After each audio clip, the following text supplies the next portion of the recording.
mucho poder saludarles hoy a tiempo de estudio bíblico. Les agradezco mucho sus oraciones, también sus expresiones de gratitud por el esfuerzo que hace este equipo para compartir con ustedes todos los miércoles, por razones de horario de nuestra comunidad, la enseñanza bíblica, la Biblia y solo la Biblia. Hemos venido tratando una serie de temas que tienen un poco que ver con nuestra vida personal y nuestra vida espiritual. La semana pasada estuvimos hablando acerca de un tema muy interesante, pero quiero conectarlo hoy con el capítulo 28 del libro de los Salmos. El libro de los Salmos en el capítulo 28 del versículo 1 al 7. Vamos a leerlo. Usted que está en casa, usted que está conectado con nosotros, en la medida que tenga la posibilidad, tome su Biblia, pero si no la tiene a la mano, nosotros vamos a leer, yo voy a leer Salmo 28 del versículo 1 hasta el versículo 7. Yo voy a leer para iniciar y luego vamos a desarrollarlo y Angie va a estar leyendo algunos textos referentes a esto. Dice, libro de los Salmos, el número 28, a ti clamaré, oh Jehová, roca mía, no te desatiendas de mí, para que no sea yo, dejándome tú, semejante a los que descienden al sepulcro. Oye la voz de mis ruegos cuando clamo a ti, cuando alzo mis manos hacia tu santo templo. No me arrebates juntamente con los malos y con los que hacen iniquidad, los cuales hablan paz con sus prójimos, pero la maldad está en su corazón. Dales conforme a su obra y conforme a la perversidad de sus hechos. Dales su merecido conforme a la obra de sus manos. Por cuanto no atendieron a los hechos de Jehová, ni a la obra de sus manos, Él los derribará y no los edificará. Bendito sea Jehová que oyó la voz de mis ruegos. Jehová es mi fortaleza y mi escudo.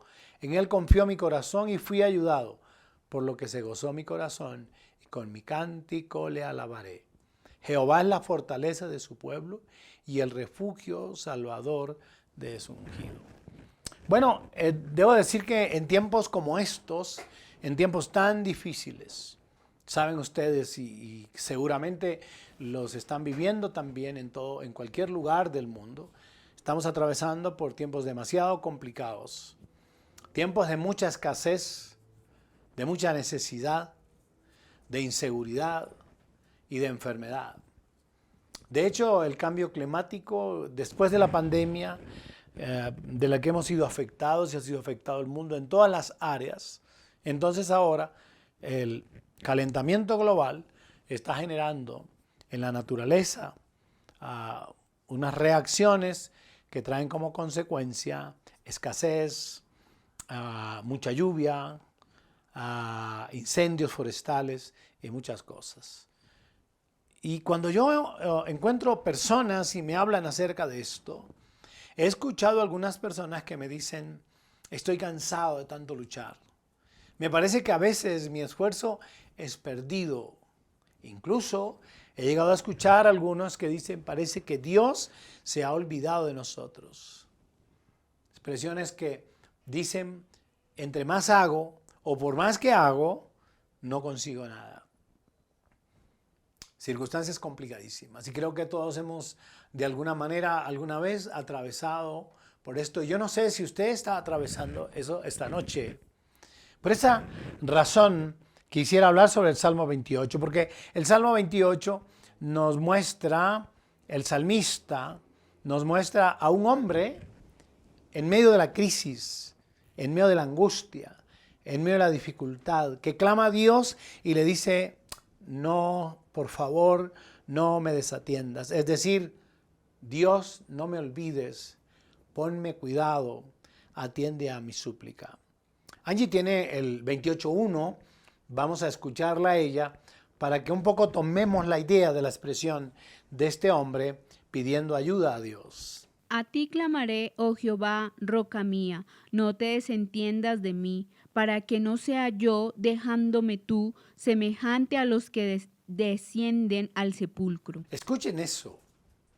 La primera cosa que yo creo que el texto, usted lo percibe conmigo, es que aquí hay un hombre que está atravesando una tremenda dificultad.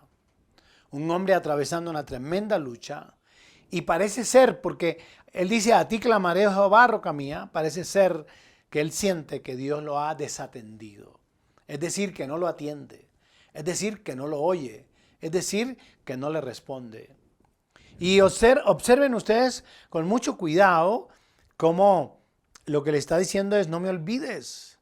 Dice, porque si tú me dejas, miren el final del texto, dice, porque si tú me dejas, seré semejante a los que descienden al sepulcro, es decir, a los muertos. Miren que lo que está dando ahí es una visión de la pérdida de la vida. Y yo creo de alguna manera que los que conocemos a Dios tenemos que entender que Dios es nuestra vida. Dios es nuestra razón de vivir.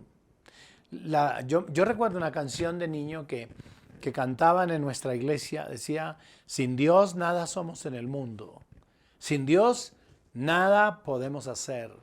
Sin Dios, dice, ni las hojas de los árboles se mueven si no es por su voluntad. Los que conocemos a Dios entendemos claramente que nuestra vida depende estrictamente de Él. Y que cuando estamos acongojados y angustiados y clamamos y oramos y no hay una respuesta, entonces parece que estuviéramos muertos en vida. Esa es la expresión de un hombre angustiado. Él le dice a Dios, a ti clamaré, oh Jehová. Mire cómo le dice, roca mía.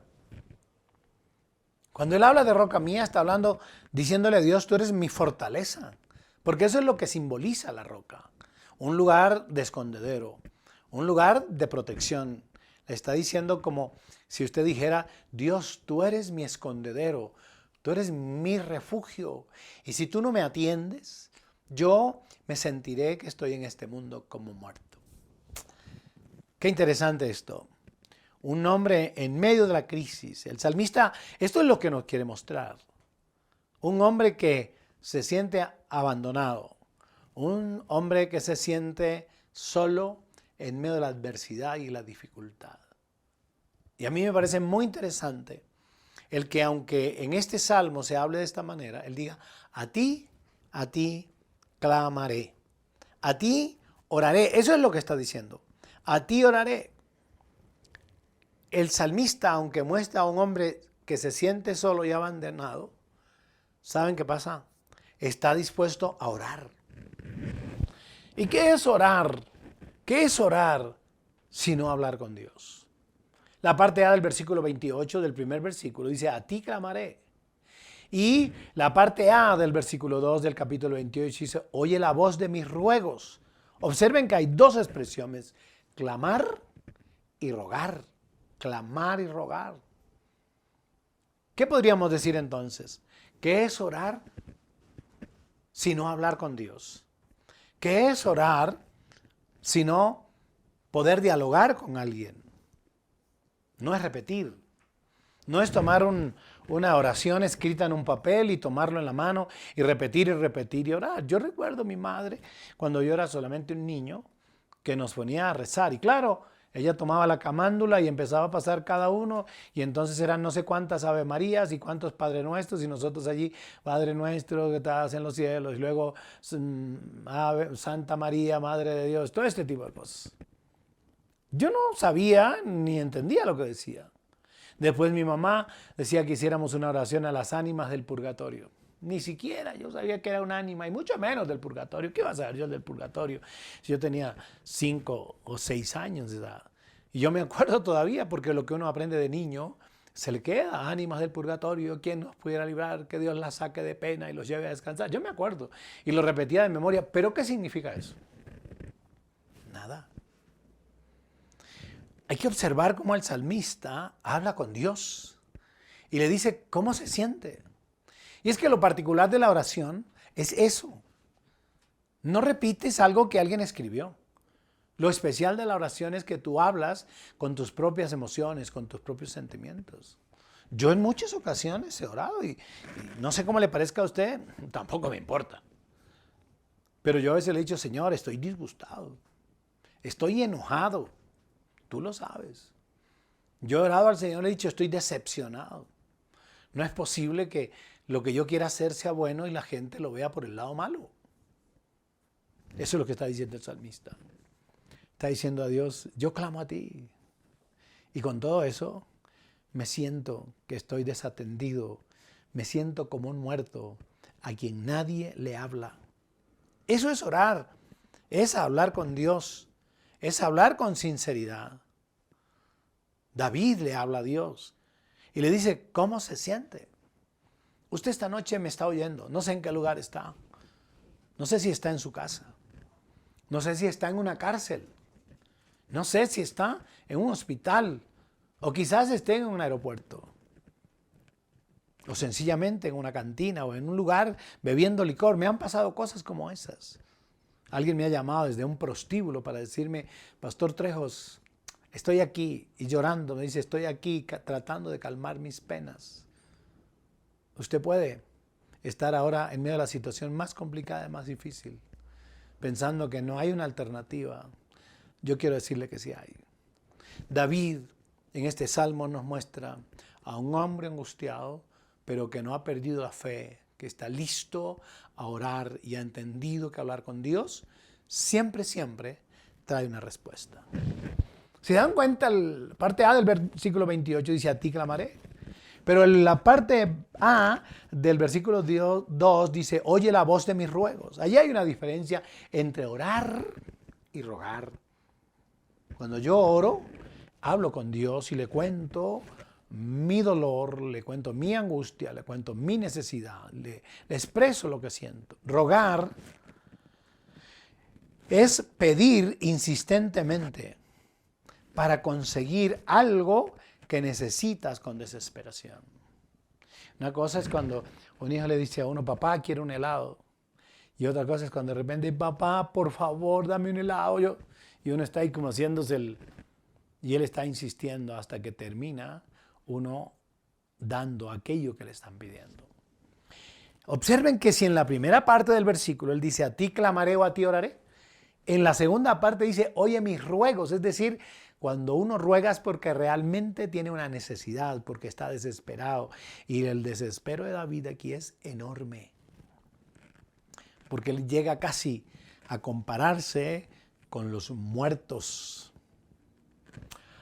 Bueno, como dije ahora, no sé por dónde estás atravesando o qué situación tengas en tu corazón o aquello que no quieres comentar ni hablar con nadie. Háblalo con Dios. Háblalo con Él. No hay mejor amigo que aquel que nos escucha en silencio y que nos responde a nosotros. Y que solamente habla con nosotros, no cuenta nuestra historia ni nuestros asuntos a los demás, es directamente con nosotros. David lo tenía claro, porque su experiencia en el pasado le daba para poder saber que podía confiar en él. Entonces observen que el Salmo 28 me muestra a un hombre en una angustia total. Pero en la parte B me muestra a un hombre que aunque está en esa angustia, no pierde su deseo de hablar con Dios para que Dios le dé una respuesta. Pero además, el versículo 28 que lo tiene Angie, en el versículo 6 y 7 me llama poderosamente la atención. Que este hombre en crisis, observen esto, este hombre en crisis, que ora, que clama, un hombre que no ha perdido la visión, en medio de la dificultad puede adorar, puede alabar. Escuchemos a Angie lo que dice. Bendito sea Jehová, que oyó la voz de mis ruegos. Jehová es mi fortaleza y mi escudo. En él confió mi corazón y fui ayudado, por lo que se gozó mi corazón y con mi cántico le alabaré. Escuchen eso. Ahora el salmista muestra a un hombre que alaba a Dios porque Dios oye su oración. Ah, qué maravilloso eso. Él dice, bendito sea Jehová que oyó mis ruegos. Entonces, ¿qué es lo que muestra el salmista? Que en medio de la adversidad, que en medio de la dificultad, que en medio de la condición más profunda, Dios siempre oye la voz de nuestros ruegos. Alguien me dijo, pastor, ya no quiero orar más porque Dios no me responde. Hay una cosa que la Biblia enseña acerca de la oración.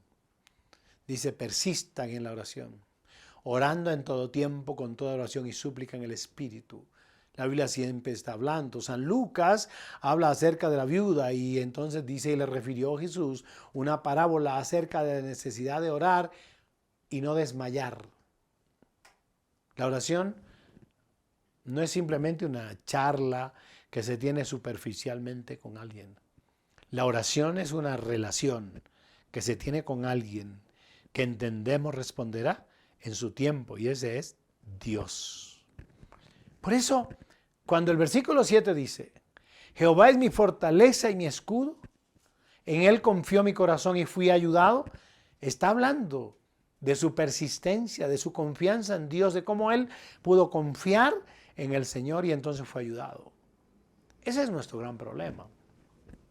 Ese es nuestro gran problema. Que somos emocionales hasta para orar. Entonces, en medio de la dificultad y el dolor, oramos y ya olvidamos. El salmista no. Él dice, en él confió mi corazón y fui ayudado. Dice, como fui ayudado, dice, por lo que se gozó mi corazón. Y él dice, con mi cántico le alabaré. Allí tiene un salmo, 4 salmos más adelante, el número 34, del versículo 1 hasta el versículo 4, ahí el mismo salmista nos da una tremenda enseñanza hablando de la protección divina. Escuchen esto. Bendeciré a Jehová en todo tiempo, su alabanza estará de continuo en mi boca. En Jehová se gloriará mi alma, lo oirán los mansos y se alegrarán. Engrandeced a Jehová conmigo y exaltemos aún a su nombre. Busqué a Jehová y él me oyó y me libró de todos mis temores. Escuchen eso. El salmista lo que tenía muy claro era que la esperanza, la posibilidad, solamente estaba en Dios. Él dice, busqué a Jehová y él me oyó y me libró de todos mis temores. Pues seguramente usted ha perdido hasta la última esperanza. No, este es un tiempo y Dios me puso aquí para decirle a usted que aún hay esperanza, que Él tiene la respuesta. Solamente espera de usted que pueda confiar en Él en medio de la adversidad y en medio de la dificultad. Y déjeme para mencionar algo más sobre eso. Acabo de recordar el Salmo 118. Salmo 118, el versículo 19 al 21. Escuchen lo que dice. Abridme las puertas de la justicia. Entraré por ellas, alabaré a Jah. Esta es puerta de Jehová, por ella entrarán los justos. Dice, te alabaré porque me has ido y me fuiste por salvación. Dejemos un poco al salmista ahí. Dejemos el salmo ahí. Hemos aprendido 3 cosas importantes. La primera, que David en medio de la angustia, un hombre angustiado como cualquiera de nosotros, no pierde su esperanza y ora y ruega para que Dios le responda. La tercera cosa que nos muestra el pasaje es que David confía plenamente en Dios y como consecuencia de su confianza en Dios, Dios le responde su oración y él entonces alaba y glorifica el nombre del Señor. ¿Qué es lo que debemos hacer nosotros cuando recibimos una oración? Cuando recibimos una respuesta de Dios. Después que el pueblo de Israel sale de la esclavitud de Egipto, ¿qué pasa? El cántico de Aarón y de María. Cada que Dios daba una victoria, se colocaba una señal de la victoria que Dios había dado. Una señal de victoria en nuestra propia vida después de una respuesta de Dios es una exaltación, adoración, consagración y reconocimiento a Dios que lo hace todo. Pero déjenme, les menciono, porque ya quiero terminar. ¿Saben ustedes que hay ocasiones en que Dios en medio de la crisis, en medio de la angustia, en medio de la necesidad y en medio de la dificultad, Dios quiere que tú no hagas nada? Pastor, ¿cómo así? Sí. Podría mostrarles a la luz de la Biblia, y quiero hacer una mención muy somera sobre esto, donde Dios dice, quédate tranquilo, quédate quieto. Yo quiero que la gente vea la manera en que yo me glorifico. Porque es que lo general es que nosotros tratemos de resolver. ¿Y cómo resolvemos? A nuestra manera. Discutiendo, hiriendo, ofendiendo, devolviendo insultos, o vendiendo la casa, o pidiendo prestado lo que no podemos pagar, o haciendo triquiñuelas o cosas extrañas. Pues hay varios pasajes de la Biblia donde Dios quiere que nosotros confiemos en Él, que estemos quietos y que lo veamos a Él obrar. El Salmo 46:10 nos da una muestra de eso. Escuchen lo que dice. Estad quietos y conoced que yo soy Dios. Seré exaltado entre las naciones, enaltecido seré en la tierra. Y saben, ese versículo 10 se menciona en uno de los salmos más hermosos que existe.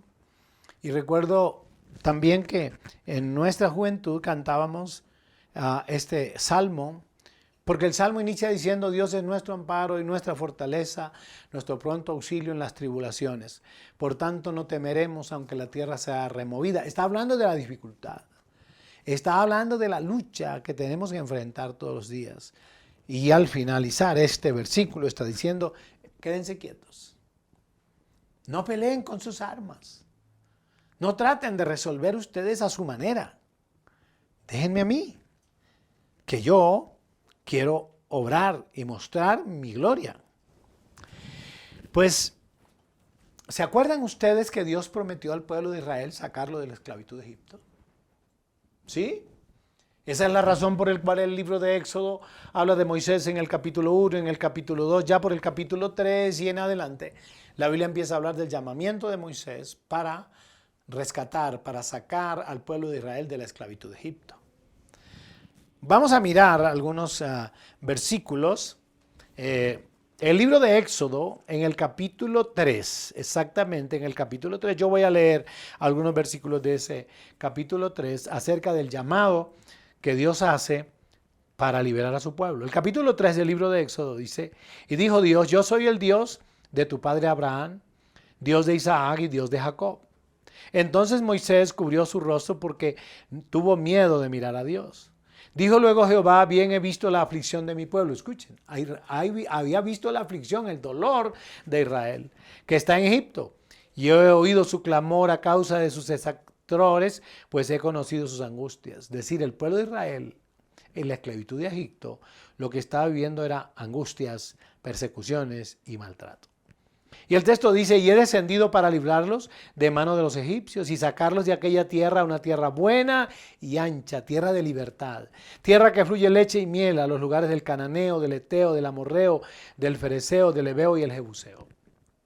Y el versículo 9 dice otra vez: el clamor pues de los hijos de Israel ha venido delante de mí, y también he visto la opresión con que los egipcios los oprimen. Dios está viendo. ¿Qué estoy queriendo decir? ¿Qué está queriendo decir el texto?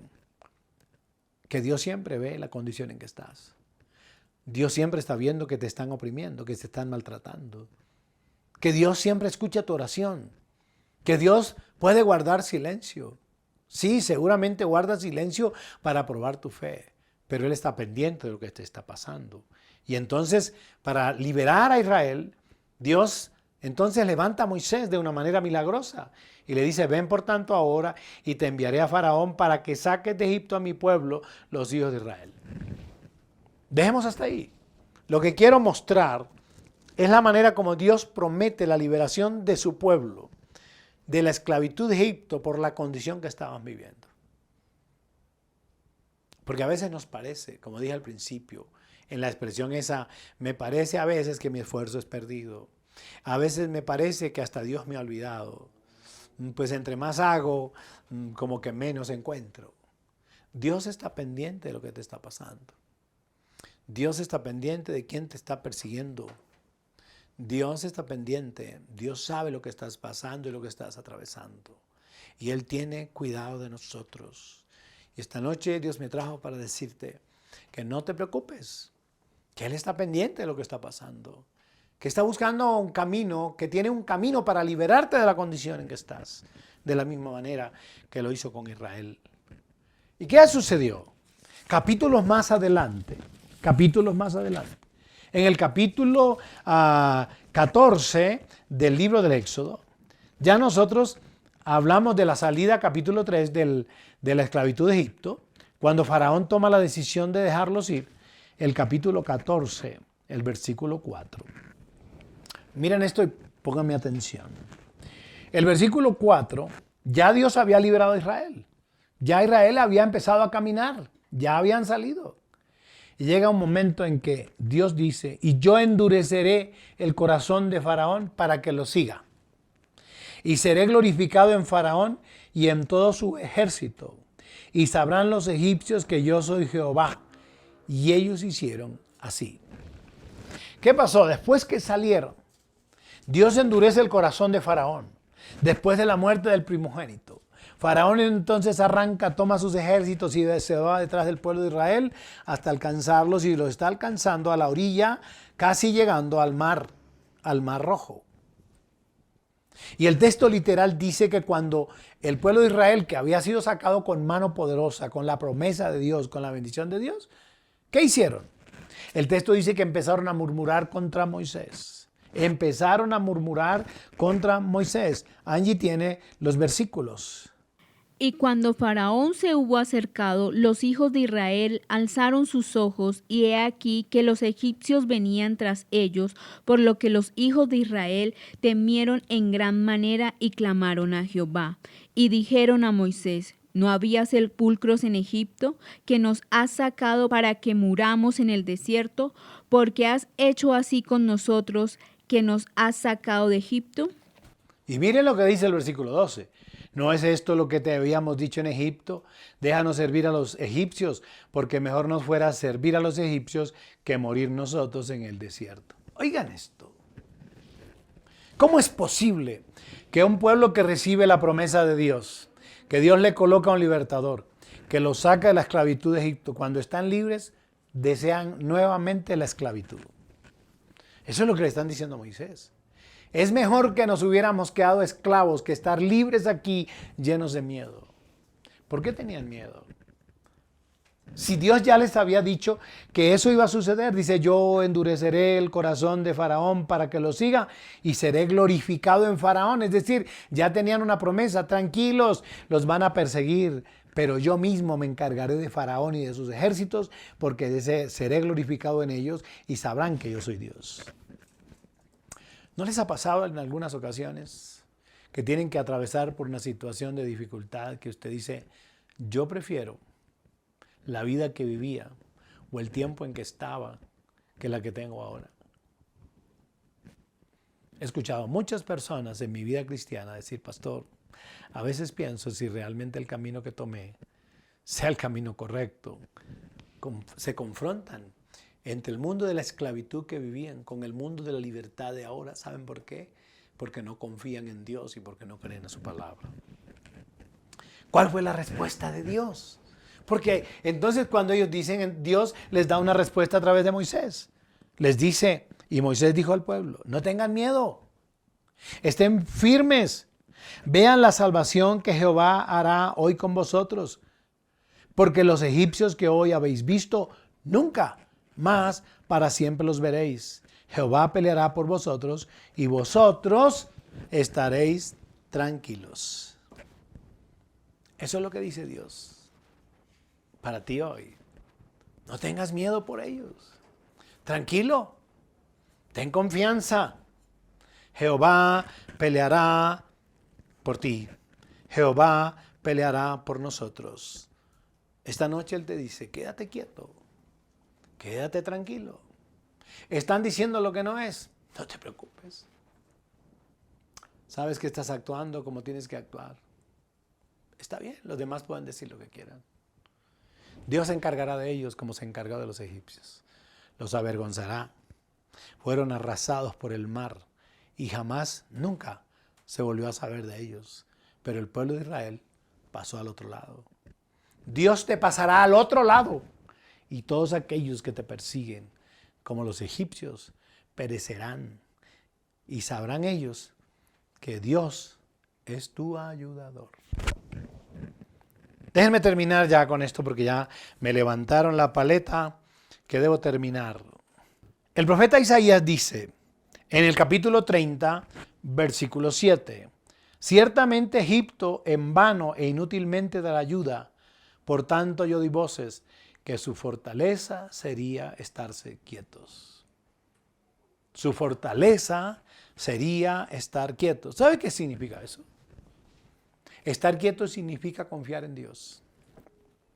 Estar quieto significa creer que Dios es más poderoso que el que se está persiguiendo.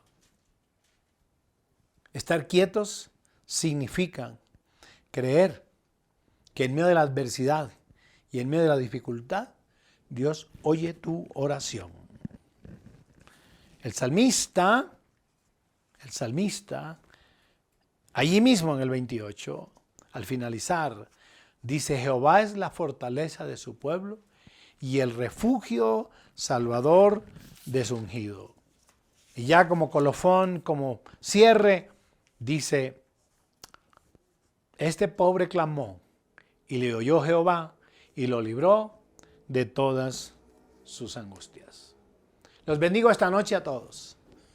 Pido al Señor que los guarde, los bendiga, que les dé la capacidad para estar quietos, firmes y confiados, que el Señor les dará, nos dará la victoria. Seguramente atraviesas por un momento muy difícil. Me gustaría orar por ti. En el lugar donde estás, inclina tu rostro, cierra tus ojos y dile conmigo al Señor, Señor, aquí estoy. Ruego tu misericordia. En este momento de dificultad, yo pueda confiar, estar quieto y saber que tú peleas por mí. Te doy gracias y te alabaré y te glorificaré y daré testimonio cuando yo vea la respuesta a mi oración. Por los méritos de Cristo Jesús lo pido y te doy gracias. Amén, amén y amén. Bendiciones a todos. Nos vemos, si Dios quiere, el próximo miércoles.